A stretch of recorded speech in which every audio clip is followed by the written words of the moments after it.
दोस्तों, लंका का युद्ध समाप्त हो चुका था। अधर्म पर धर्म की विजय हो चुकी थी। महाराज कभी वैभव और पराक्रम का प्रतीक थे, आज गहरे मौन में डूबी हुई थी। भगवान राम समुद्र के तट पर शांत भाव से खड़े थे। उनकी दृष्टि लहरों पर थी। विजय के बाद भी उनके मुख पर न गर्व था और न ही उत्साह। वे केवल समय की गति और कर्म के परिणाम का चिंतन कर रहे थे। उसी समय पीछे से एक धीमा किंतु गंभीर स्वर सुनाई दिया, प्रभु श्री राम। राम ने पीछे मुड़कर देखा।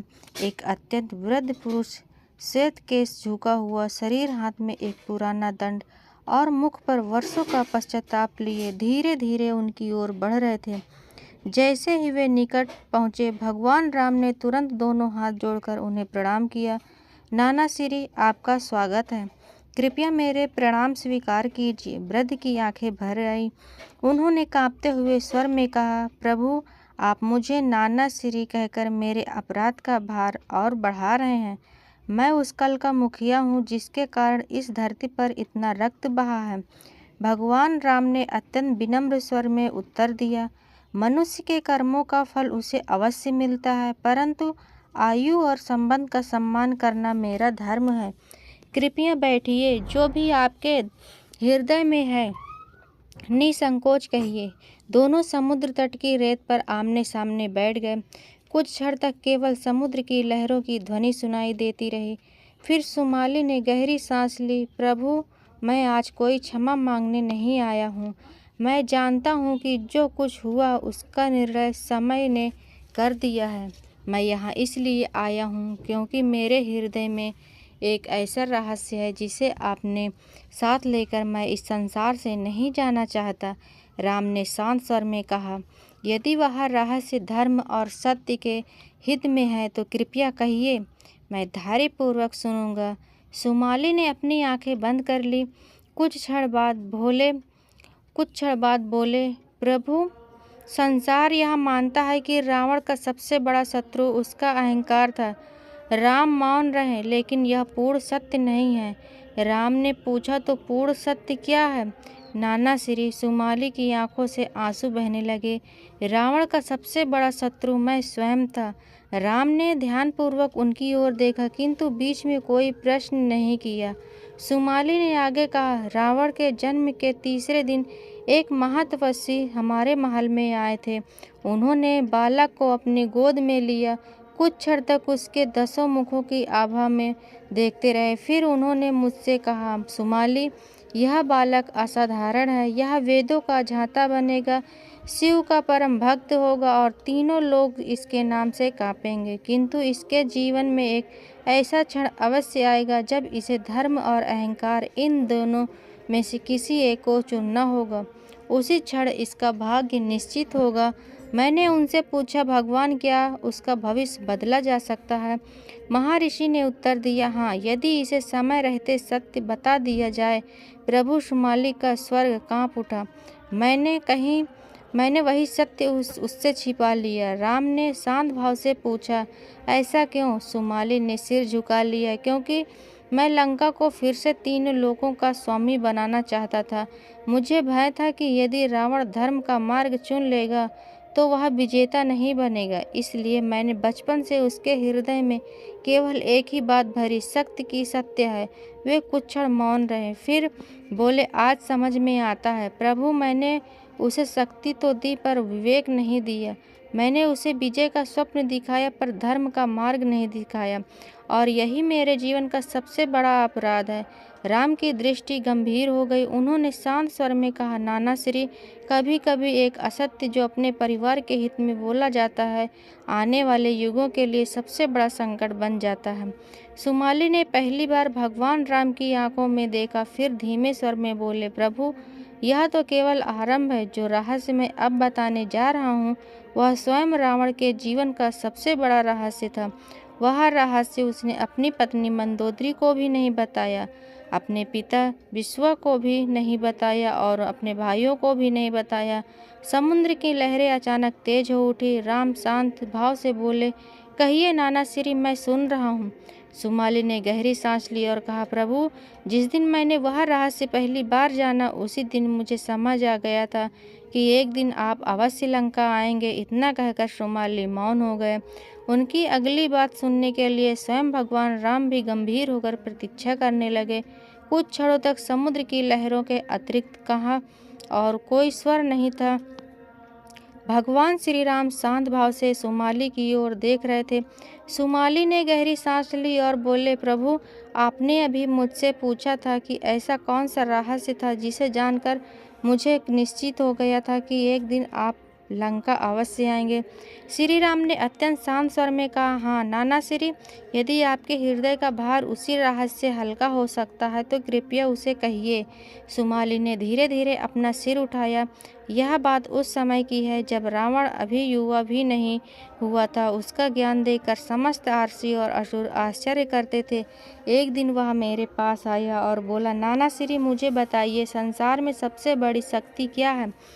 मैंने बिना सोचे उत्तर दिया, विजय। और वह कुछ क्षण मौन रहा, फिर बोला, और विजय से भी बड़ी कोई शक्ति है क्या? मैंने कहा, नहीं। प्रभु सुमाली की आंखें नम हो गई। उस दिन मैंने अपने ही नाती से असत्य कहा था। श्री राम ने पूछा, फिर क्या हुआ? सुमाली बोले, कुछ वर्षों बाद रावण घोर तपस्या करने चला गया। जब वह लौट कर आया तो उसके मुख का तेज पहले से कहीं अधिक था। उसने मुझे बताया कि तपस्या के अंतिम दिनों में उसे एक दिव्य महात्मा के दर्शन हुए थे। राम ध्यानपूर्वक सुनते रहे। उस महात्मा ने रावण से केवल एक बात कही थी, जिस दिन तुम धर्म से युद्ध करोगे उसी दिन तुम्हारा पतन आरंभ हो जाएगा। रावण ने यह बात मुझे बताई अवश्य, पर वह उसका अर्थ नहीं समझ पाया। लेकिन मैं समझ गया था कि मैं जान गया था कि भविष्य ने उसे चेतावनी दे दी है। कुछ क्षणों का मौन छा गया। सुमाली आगे बोले, मैं चाहता तो उसी समय उसे रोक सकता था। मैं उसे बता सकता था कि धर्म से कभी वैर नहीं करना चाहिए, परंतु उन्होंने अपने दोनों हाथ जोड़ लिए। मेरे भीतर का अभिमान मेरे विवेक पर भारी पड़ गया। मैंने उससे कहा, संसार में धर्म नहीं, शक्ति की पूजा होती है। जो विजेता होता है वही धर्म कहलाता है। प्रभु, यही मेरे जीवन का सबसे बड़ा पाप था। श्री राम ने गंभीर स्वर में कहा, नाना श्री, किसी को भक्ति का मार्ग दिखाना दोष नहीं, किंतु यदि शक्ति से पहले धर्म न सिखाया जाए तो वही शक्ति विनाश का कारण बन जाती है। सुमाली ने सिर झुका लिया। आप सत्य कह रहे हैं प्रभु। मैंने रावण को वेद पढ़ने के लिए पर वेदों का सार नहीं समझाया। मैंने उसे शिव भक्ति सिखाई पर शिव का वैराग्य नहीं सिखाया। मैंने उसे युद्ध जीतना सिखाया, स्वयं पर विजय पाना नहीं सिखाया। यह कहते कहते उनका स्वर भर आया। फिर उन्होंने धीरे से कहा, लेकिन प्रभु, अभी वह रहस्य शेष है जो संसार में किसी को झट नहीं पता।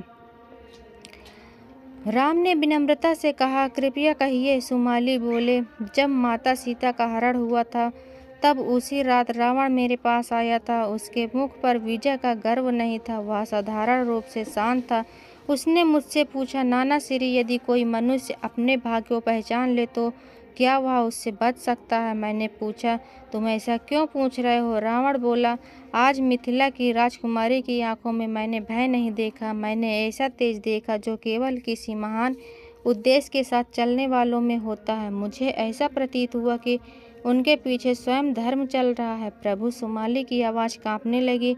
उस दिन पहली बार रावण अपने ही निर्णय से भयभीत था। वह लौट जाना चाहता था। वह माता सीता को सम्मानपूर्वक वापस भेजने का विचार भी कर चुका था। श्री राम के मुख पर गंभीरता और बढ़ गई। और फिर उसने ऐसा क्यों नहीं किया? सुमाली ने आंखें बंद कर ली। क्योंकि मैंने उसे रोक दिया। मैंने उसे कहा, अब लौटना कायरता होगी, तीनों लोग तुम्हारा उपहास करेंगे। मेरे इन शब्दों ने उसके भीतर बचे हुए विवेक को भी मौन कर दिया। सुमाली रो पड़े, प्रभु, यदि उस दिन मैं उसे केवल एक वाक्य कह देता, धर्म के सामने झुक जाना पराजय नहीं होती, तो शायद आज लंका का इतिहास कुछ और होता। भगवान श्री राम ने करुणा से उनकी ओर देखा, फिर बोले, नाना श्री, मनुष्य को अनेक बार चेतावनी पाता पर प्रत्येक मोड़ पर निर्णय वही स्वयं लेता है। आपका प्रभाव था, पर अंतिम निर्णय रावण का अपना था, इसलिए उसके कर्मों का फल भी उसी को मिला। सुमाली ने धीरे धीरे अपने आंसू पोंछे, फिर बोले, प्रभु, अब मैं आपको वह अंतिम वस्तु सौंपना चाहता हूँ जिसे रावण ने अपने जीवन के अंतिम दिनों तक सबसे छिपा कर रखा था। उसने कहा था, यदि कभी मेरा अंत धर्म के हाथों हो तो यह केवल श्री राम को ही दे देना। मैंने इतने वर्षों तक उस धरोहर की रक्षा की है, आज उसे उसके वास्तविक अधिकारों को सौंपने का समय आ गया है। यह कहते हुए सुमाली ने अपने वस्त्रों के भीतर से एक प्राचीन मोहरबंद ताम्र पात्र बाहर निकाला। उस पर रावण की राजमुद्रा अंकित थी। श्री राम ने उस पात्र को देखा, किंतु उसे खोला नहीं। उन्होंने शांत स्वर में पूछा, नाना श्री, इसके भीतर क्या है? सुमाली ने उत्तर दिया, प्रभु, इसका रहस्य जानने के बाद आप समझ जाएंगे कि रावण ने अपने जीवन के अंतिम सांसों तक कौन सी बात पूरे संसार से छिपा कर रखी थी। तो दोस्तों, आप लोगों को ये वीडियो पसंद आया है या ये कहानी यहीं तक है? अगले की कहानी हम अगले वीडियो में लाएंगे। तो आप लोगों को वीडियो पसंद आया हो तो वीडियो को लाइक करें, शेयर करें और कमेंट में जय श्री राम ज़रूर लिखें और हमारे चैनल को सब्सक्राइब करके बेल आइकन को ऑन कर लें, जिससे कि इसी तरह का रहस्यमय वीडियो का नोटिफिकेशन आप लोगों के पास तुरंत पहुँचे। मिलते हैं अगले इसी तरह के रहस्य वीडियो के साथ। जय श्री राम।